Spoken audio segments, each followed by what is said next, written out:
Seoul शहर की रात हमेशा की तरह चमक रही थी। ऊंची इमारतों की कांच वाली दीवारों पर नियन लाइटें चमक रही थी।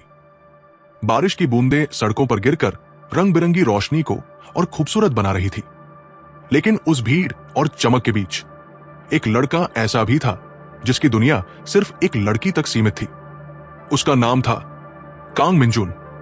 एक साधारण डिलीवरी बॉय, न कोई बड़ी डिग्री, न पैसा, न ताकत, बस थका हुआ शरीर और दिल में भरे हजार सपने।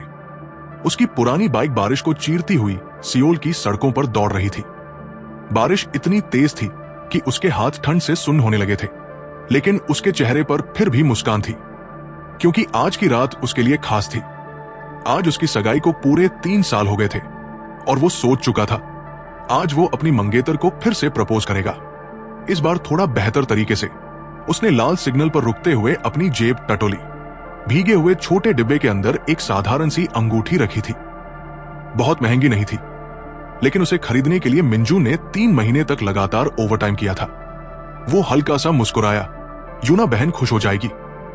यूना किम, सियोल की सबसे तेजी से बढ़ती कंपनियों में से एक की युवा मुख्य कार्यकारी अधिकारी। खूबसूरत, समझदार, शांत और दुनिया की नजर में लगभग परफेक्ट। लेकिन मिंजून के लिए वो सिर्फ उसकी यूना बहन थी। दोनों बचपन से एक दूसरे को ऐसे ही बुलाते थे। कोरिया में प्यार और अपनापन जताने के लिए ऐसा बोलना उनके बीच सामान्य था। मिंजून को आज भी वो दिन याद था जब वो दोनों छोटे थे। अनाथालय की टूटी छत से पानी टपक रहा था। छोटा मिंजून कोने में बैठा कांप रहा था। कई दिनों से ठीक से खाना नहीं मिला था। तभी 7 साल की छोटी यूना उसके पास आई थी। उसने अपनी आधी रोटी उसकी तरफ बढ़ाई और मुस्कुराकर कहा था, लो मिंजून भाई, तुम भूखे हो ना? उस दिन पहली बार किसी ने उसे अपना कहा था, और शायद उसी दिन मिंजू ने अपने दिल में यूना के लिए जगह बना ली थी। वक्त बीतता गया। यूना पढ़ाई में बहुत तेज निकली। उसने छात्रवृत्ति हासिल की, फिर बिजनेस की दुनिया में कदम रखा और कुछ ही सालों में उसका नाम पूरे सियोल में फैल गया। लेकिन इतनी ऊंचाई पर पहुंचने के बाद भी कम से कम बाहर से उसने कभी मिंजून का साथ नहीं छोड़ा। वो अक्सर उससे कहती, थोड़ा और इंतजार करो भाई, जब सब स्थिर हो जाएगा ना, तब हम शादी करेंगे। और हर बार मिंजून मुस्कुरा देता। उसे यूना पर पूरा भरोसा था। इतना भरोसा कि उसने कभी सवाल पूछना सीखा ही नहीं। लेकिन पिछले कुछ महीनों से कुछ बदलने लगा था। यूना पहले जैसी नहीं रही थी। उसके कॉल कम हो गए थे, मैसेज छोटे होने लगे थे, मुलाकातें बहानों में बदल रही थी। जब भी मिंजून पूछता, यूना हल्का हंसकर कहती, अरे पागल भाई, कंपनी का दबाव है बस। और मिंजून हर बार मान जाता, क्योंकि प्यार में शक करना उसे गलत लगता था। तभी उसके मोबाइल पर एक नया ऑर्डर आया। निजी डिलीवरी। स्थान देखकर उसकी आंखें फैल गई। सियोल के सबसे महंगे इलाके का पता और डिलीवरी फीस सामान्य से 5 गुना ज्यादा। मिंजून के चेहरे पर खुशी आ गई। आज तो किस्मत सच में अच्छी है। उसने तुरंत ऑर्डर स्वीकार कर लिया। ऑर्डर देने वाले आदमी का नाम था चोई ह्यूनवू। मिंजून ये नाम नहीं पहचानता था, लेकिन बिजनेस की दुनिया में ये नाम बहुत मशहूर था। एक अमीर निवेशक, घमंडी, खतरनाक और यूना किम के बेहद करीब। रास्ते में मिंजून ने यूना को कॉल भी किया, लेकिन उसने कॉल नहीं उठाया। कुछ देर बाद बस एक छोटा सा संदेश आया, मीटिंग में हूं भाई, बाद में बात करती हूं। मिंजून मुस्कुराया, फिर से काम। उसने जेब में रखी अंगूठी को छुआ। बारिश में भी उसका दिल गर्म महसूस हो रहा था। करीब 40 मिनट बाद वो उस विशाल इमारत के सामने पहुंचा। कांच की चमचमाती दीवारें, महंगी गाड़ियां, काले सूट पहने बॉडीगार्ड। ऐसी जगहों पर आते ही उसे हमेशा शर्म महसूस होती थी। उसे लगता था जैसे वो इस दुनिया का हिस्सा नहीं है। लेकिन फिर वो खुद से कहता, कोई बात नहीं, यूना बहन तो मेरी है। और यही सोचकर उसके चेहरे पर फिर मुस्कान आ जाती। लिफ्ट धीरे धीरे सबसे ऊपर पहुंची। टिंग, दरवाजा खुला। पूरा फ्लोर असामान्य रूप से शांत था।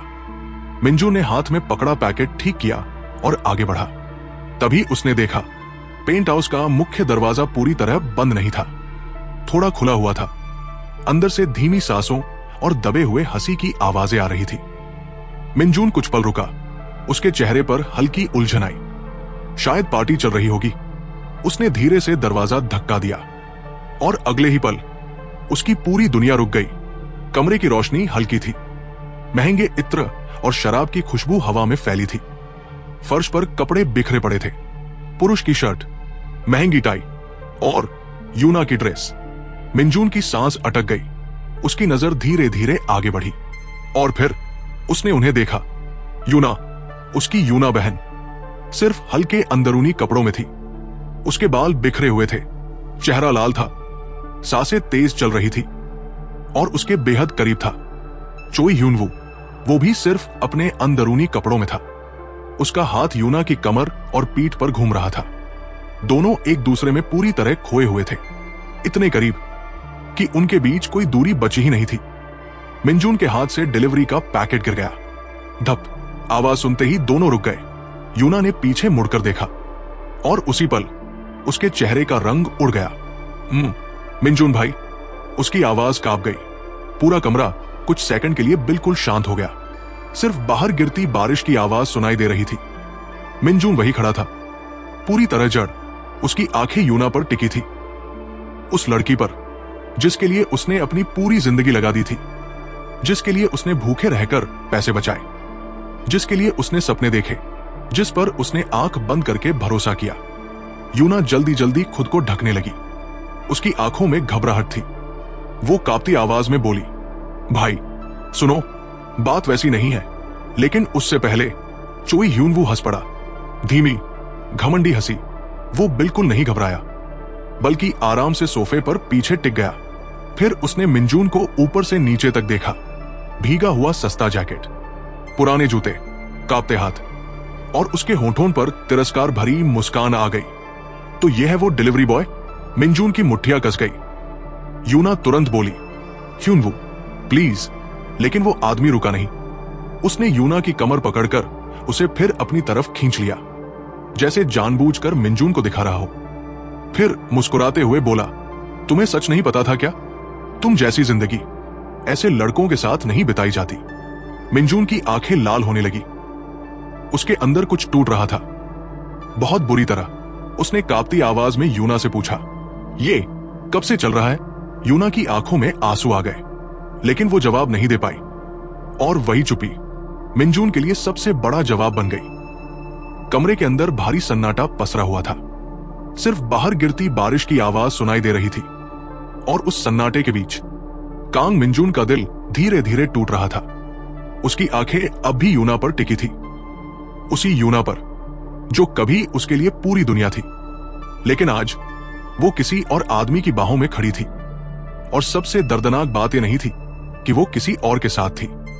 सबसे दर्दनाक बात यह थी, उसकी आंखों में अब मिंजून के लिए वो प्यार नहीं था जिसे वो इतने सालों से सच मानता आया था। यूना कांप रही थी। वो जल्दी जल्दी अपने खुले बाल ठीक करने लगी। उसकी आवाज टूट रही थी, मिंजून भाई, मेरी बात सुनो। ऐसा नहीं है जैसा तुम सोच रहे हो। लेकिन मिंजून के कानों में अब कुछ साफ सुनाई नहीं दे रहा था। उसका दिमाग सुन पड़ चुका था। उसकी नजर बस उन निशानों पर अटक गई थी जो यूना की गर्दन और कंधों पर बने हुए थे। ताजा लाल निशान।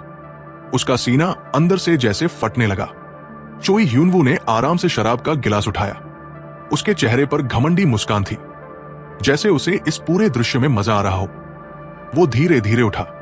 उसकी नजरों में ऐसा तिरस्कार था जैसे मिंजून कोई इंसान नहीं, बल्कि सड़क का कोई कीड़ा हो।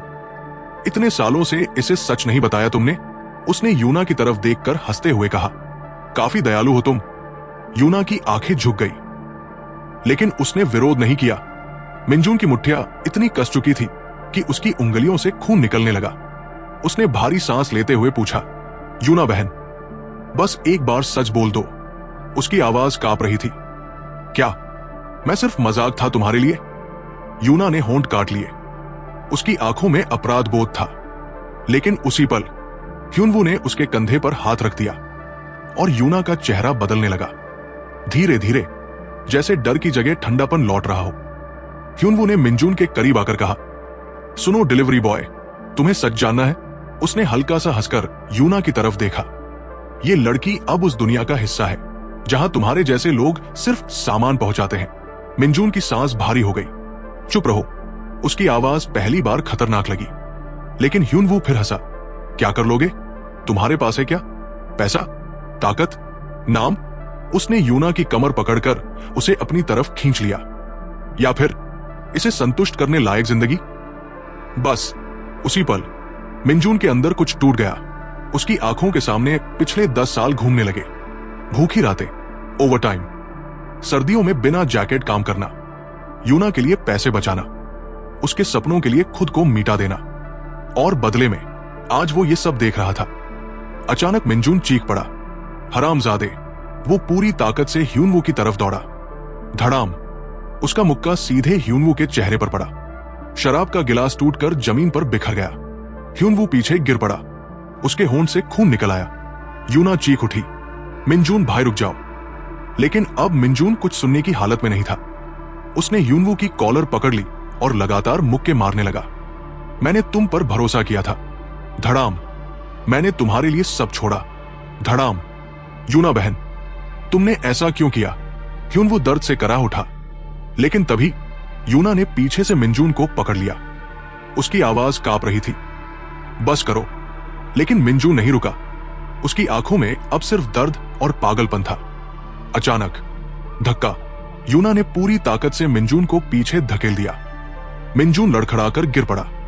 उसकी आंखें फैल गई, क्योंकि पहली बार यूना उसके सामने खड़ी थी, लेकिन उसकी तरफ नहीं, ह्यूनवू के सामने ढाल बनकर। यूना कांपती आवाज में बोली, तुम हद पार कर रहे हो। मिंजून अविश्वास से उसे देखता रह गया। क्या? ह्यूनवू धीरे धीरे उठ खड़ा हुआ। उसने अपने होंठ से खून पोंछा, फिर मुस्कुराया, लेकिन इस बार उसकी मुस्कान में क्रूरता थी। उसने धीरे से ताली बजाई और अगले ही पल कमरे के दूसरे दरवाजे खुल गए। काले सूट पहने 4 विशाल बॉडीगार्ड अंदर आ गए। यूना की आंखों में डर था, लेकिन उसने मिंजून की तरफ नहीं देखा। उसने बस धीरे से कहा, इसे बाहर फेंक दो। वो शब्द सीधे मिंजून के दिल में उतर गए। इसे बाहर फेंक दो, जैसे वो कोई इंसान नहीं, कचरा हो। मिंजून चीखा, यूना बहन। लेकिन अगले ही पल धड़ाम! एक भारी मुक्का उसके पेट में पड़ा। उसकी सांस रुक गई। फिर दूसरा मुक्का, तीसरा, चौथा। चारों बॉडीगार्ड उस पर टूट पड़े। मिंजून जमीन पर गिर गया। उसके चेहरे से खून बहने लगा, लेकिन फिर भी वो उठने की कोशिश करता रहा। यूना!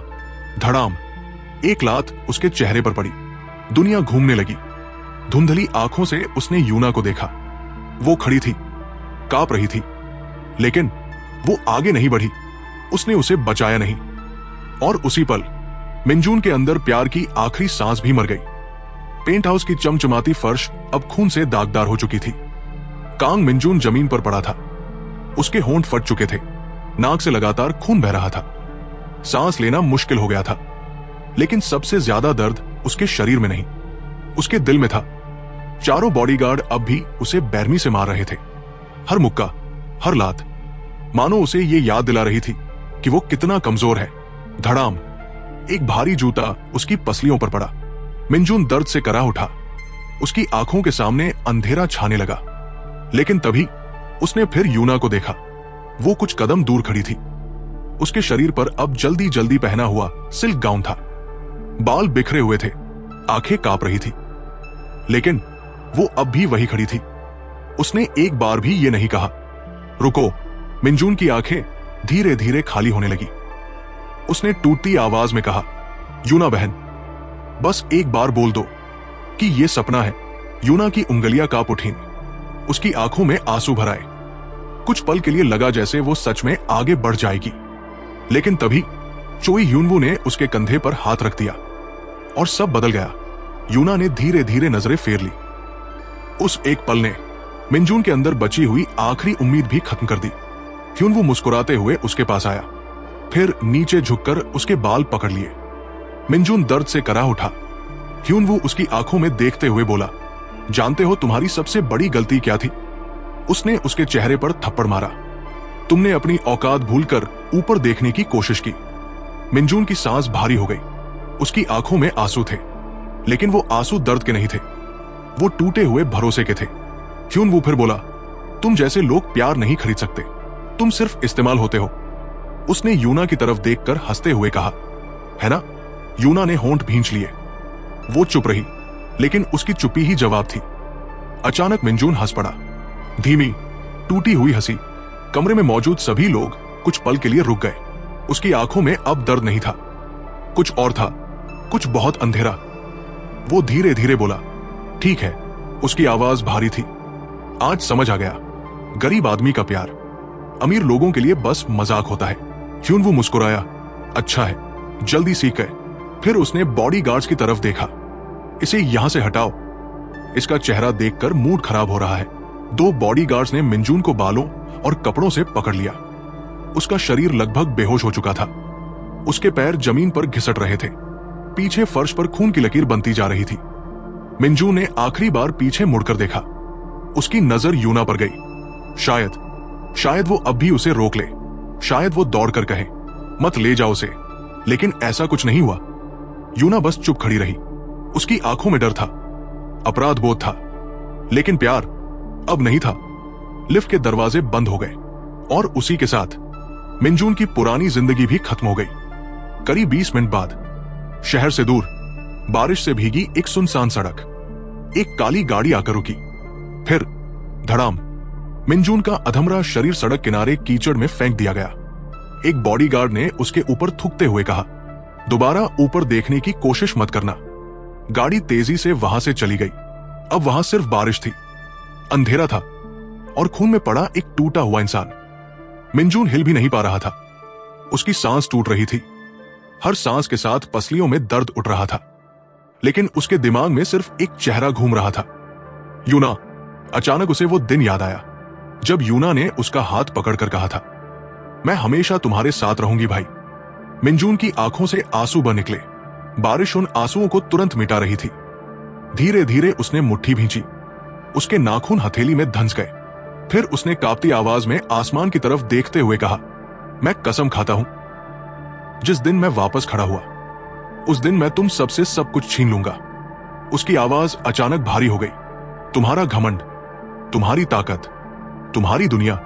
उसी पल आसमान में जोरदार बिजली चमकी। पूरा इलाका सफेद रोशनी से भर गया और अगले ही सेकंड मिंजून के दिमाग में एक अजीब सी आवाज गूंजी।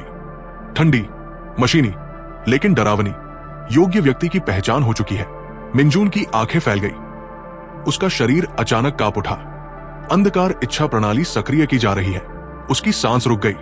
नीली चमकती स्क्रीन उसकी आंखों के सामने उभरने लगी। बारिश अब भी गिर रही थी, लेकिन उस रात सिर्फ मौसम नहीं बदला था, एक टूटा हुआ इंसान धीरे धीरे अंधेरे में जन्म ले रहा था।